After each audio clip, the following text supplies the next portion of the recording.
Today, I'm diving into some incredible frugal habits from the Depression era that are surprisingly relevant today. Whether you're tightening the budget or just love efficient living, these tricks are golden. First up, why not start a mini garden? It's not just about saving money on groceries, it's about connecting with the earth and understanding the value of your food. Whether it's a windowsill of herbs or a small patch of vegetables, every little bit helps. And hey, while you're at it, learning a bit about foraging can add some fun and free food to your table. Just make sure to double check what you pick is safe to eat. Next, let's talk canning. This old school method of preserving food can keep your pantry stocked with fruits, veggies, and even meats throughout the year. It's not just practical, but also a delightful way to capture the flavors of seasons past. Moving on to cleaning, why buy when you can DIY? Making your own cleaning products is easier than you think.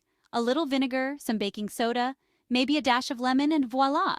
You've got an all-natural cleaner that won't hurt your wallet. Now let's get crafty. Repairing clothes and restoring furniture might seem daunting, but it's actually pretty rewarding.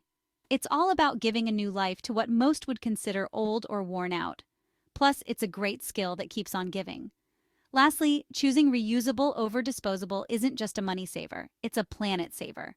Think reusable bags, bottles, and containers. Thanks so much for watching.